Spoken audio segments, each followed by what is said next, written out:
एक बार एक गुरु अपने शिष्यों को प्रवचन दे रहे थे। वे कह रहे थे कि कभी कभी जिंदगी एक उलझी हुई पहेली लगने लगती है। हर तरफ से परेशानियां आती रहती हैं और आप ये समझ नहीं पाते कि आगे का रास्ता क्या है। ऐसे समय में आप सोचते हैं कि खुशी और सफलता कहाँ छुपी हुई है। लेकिन क्या हो अगर कोई आपको बताए कि खुशी और सफलता इतनी दूर नहीं है। क्या हो अगर आप ये सीख लें कि जिंदगी की चुनौतियों का सामना कैसे करना है और हर परिस्थिति में खुश कैसे रहना है। आज आप यही सीखेंगे। असल में हमारी जिंदगी का नियंत्रण हमारे ही हाथों में होता है।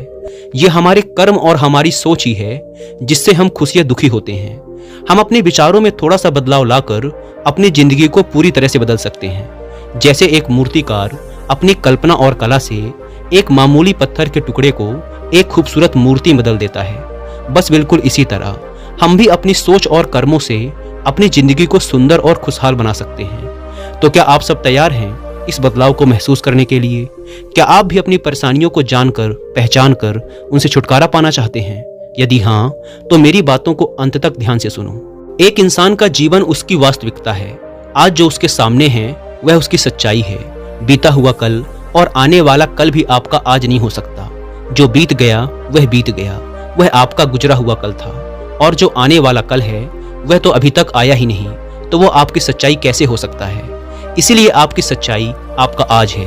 आपको जो भी करना है वह आज ही करना है।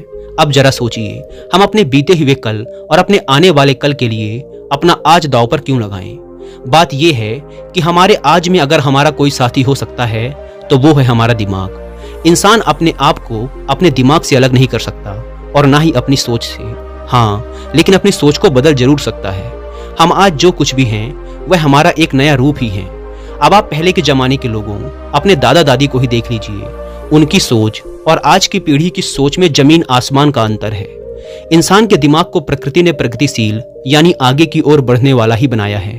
उसे समय के साथ बदलने की क्षमता प्रदान की है। वह जो आज है उसके विचारों के वजह से है। उसके जीवन का हर अनुभव उसके चरित्र और मानसिकता को बनाने का मुख्य कारण है। यही चीज या तो उसकी कमजोरी साबित हो सकती है या फिर उसकी सबसे बड़ी ताकत।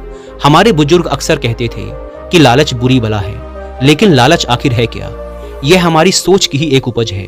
यह हमारे अंदर की एक भावना है और अगर हम चाहें तो इसे अपने दिमाग से हटा भी सकते हैं। ये जो इच्छाएं होती हैं, ये हमारे जीवन की परेशानियों का सबसे बड़ा कारण है। परस्पर विरोधी इच्छाएं कठिनाइयां, रंज और दुख लाती हैं। किसी महापुरुष ने कहा था कि सारी आफत इच्छा और काम वासना में है, नहीं तो इस दुनिया में सरबत ही सरबत है। एक बार किसी ने गौतम बुद्ध से पूछा कि इस दुनिया में आंतरिक शांति पाने का कोई एक रास्ता है क्या? तो बुद्ध ने उत्तर दिया कि अपने दिल की हर लालच, हर इच्छा को वहां से निकाल फेंको। ऐसा कहते हैं कि इंसान सिर्फ और सिर्फ उसके विचारों से ही बना होता है। अब यह आप पर निर्भर करता है कि अगर आपकी सोच अच्छी है तो आपका जीवन भी अच्छा है, लेकिन अगर आपकी सोच परेशानियों और वासनाओं से भरी है तो इसका आपके जीवन पर सीधा असर पड़ेगा। इसीलिए सोच बदलो, जीवन बदलो। क्या आप जानते हैं कि हमारी सबसे बड़ी परेशानी कहां से शुरू होती है? जब हम प्रयास करना बंद कर देते हैं। किसी भी लक्ष्य को हासिल करने में मेहनत तो लगेगी ही और परेशानियां भी आएंगी, लेकिन ध्यान रहे कि जीतता वही है जो बिना हार माने कोशिश करता रहता है। इंसान दो प्रकार के होते हैं। एक तो वह जो किसी भी काम की शुरुआत से पहले नतीजों से घबरा जाते हैं और बहानों की मदद से घुटने टेक देते हैं। अब आप ही बताइए, क्या ऐसा इंसान कभी भी अपने जीवन को बेहतर कर सकता है क्या? बिल्कुल नहीं। उसके जीवन में आसानी की जगह परेशानियां ही आएंगी और इसके जिम्मेदार वो खुद होंगे। किस्मत या भगवान उन परेशानियों के लिए जिम्मेदार नहीं होंगे। दूसरे प्रकार के लोग होते हैं जो बिना अपनी असफलता से डरे अपनी मंजिल की ओर अपने कदम बढ़ाते ही जाते हैं। वो अपने आलस्य और आराम से ज्यादा प्राथमिकता अपने लक्ष्य को देते हैं। फिर उन्हें अपने रास्ते में आने वाली सभी कठिनाइयां मामूली लगती हैं। फिर अगर वो हार भी जाते हैं तो भी संतुष्ट रहते हैं। कोई शिकायत, कोई निराशा, कोई पश्चाताप नहीं रहता, क्योंकि उन्होंने कोशिश करना नहीं छोड़ा और उन्होंने हमेशा सही का ही साथ दिया। कभी भी गलत और नकारात्मक भावनाओं को अपने ऊपर हावी नहीं होने दिया। इसीलिए उनके बोए हुए फल मीठे ही निकले। वहीं अगर आप अपने फायदे के लिए किसी के साथ कुछ गलत करेंगे तो आपके साथ कभी भी अच्छा नहीं होगा। यह एक ब्रह्मांडीय नियम है कि जैसा बोओगे वैसा ही काटोगे। अक्सर लोग इस नियम से डर जाते हैं और उन्हें लगता है कि नियम का सीधा संबंध दंड यानी सजा से होता है। ऐसा नहीं है। नियम का मतलब होता है सिद्धांत। अगर आप नियमों का पालन करेंगे तो आपके साथ सब सही होगा और अगर आप नियमों को भंग करेंगे तो सजा मिलनी तो जरूरी है। अब अगर कोई भी नियम सजा देता है तो उसका मुख्य उद्देश्य उस इंसान की सुरक्षा होती है। अब यह जो सर्वव्याप्त ब्रह्मांडीय नियम है कि जैसी करनी वैसी भरनी, अगर आप इसका पालन करेंगे तो यह आपके लिए ही अच्छा है, और अगर इस नियम की अवहेलना करेंगे तो इसमें आपका ही नुकसान है। अंततः चुनाव आपका ही है। मुश्किलें यानी परेशानियां हमारे साथ हमेशा रहती हैं। जब हम बच्चे होते हैं, बड़े हो जाते हैं या बुजुर्ग हो जाते हैं, परेशानियां हमारा साथ कभी नहीं छोड़ती। लेकिन जैसे जैसे हमारी उम्र बढ़ती है और हम अपने बीते सालों पर नजर डालते हैं, तब हमें उस गुजरे समय की परेशानियां काफी छोटी और सरल लगने लगती हैं। अब आप पढ़ाई को ही ले लीजिए। जब हम विद्यालय में पढ़ते थे तब हमें वहां की पढ़ाई बहुत मुश्किल लगती थी, लेकिन जब बड़े हुए और वास्तविक दुनिया से सामना हुआ तब इस बात का एहसास हुआ कि छात्र जीवन तो हमारी जिंदगी का एक स्वर्णिम समय था। असल जंग तो यहाँ शुरू हुई है। क्या आप सबको पता है ऐसा क्यों होता है? जिंदगी में मुश्किल भरा समय बीत जाने के बाद वो मुश्किल इतनी आसान क्यों लगने लगती है?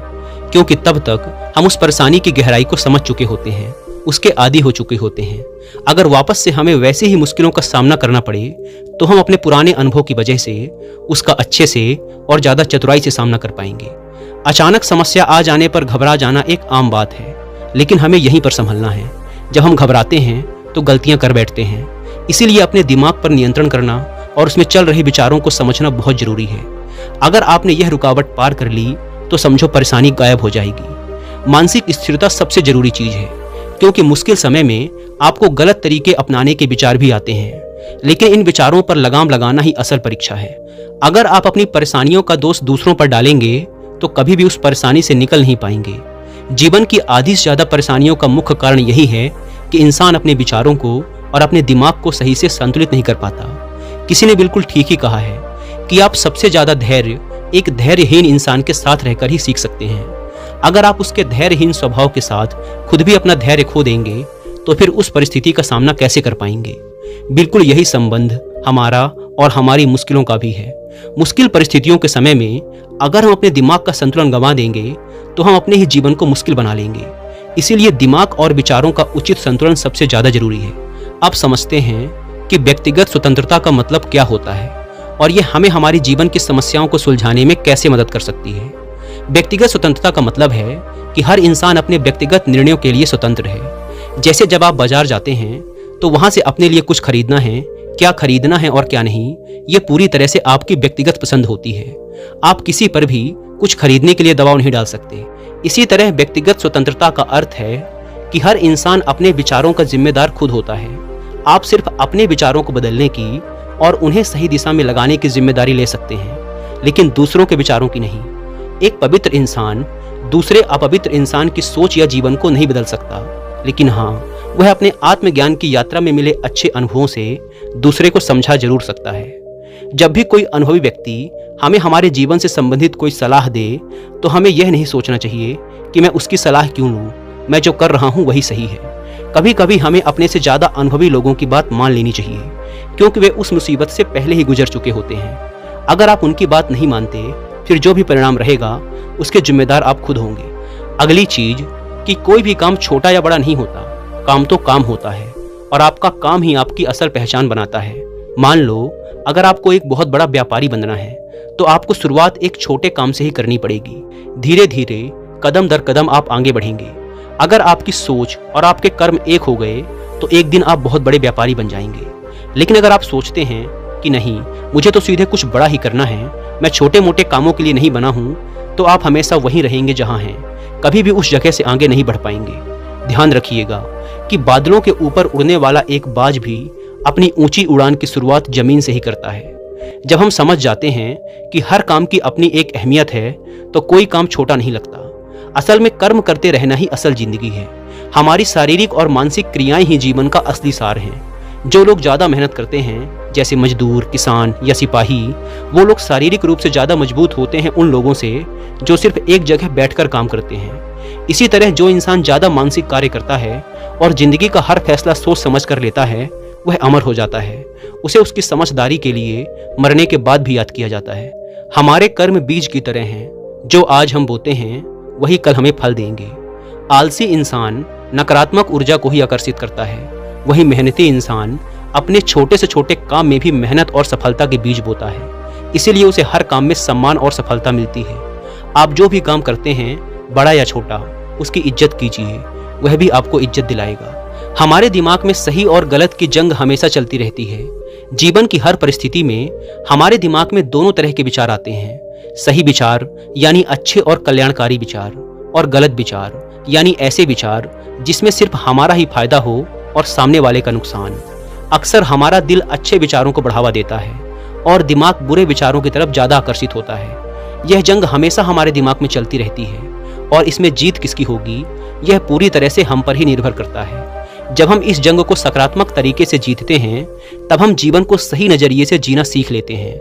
अगर हमारे जीवन में कभी किसी के साथ किसी भी बात पर मतभेद होता है, तब हम बहसबाजी या लड़ाई झगड़े की बजाय शांति पर विश्वास करते हैं, क्योंकि हम जानते हैं कि लड़ाई से पीछे हटना ही समझदारी है। असल में लड़ाई हमारे मन की लालच, स्वार्थ, जलन और बुरी सोच का नतीजा है, जबकि शांति हमारे मन के सुकून, करुणा और दया का नतीजा है। क्रोध बहुत ही बुरी चीज है।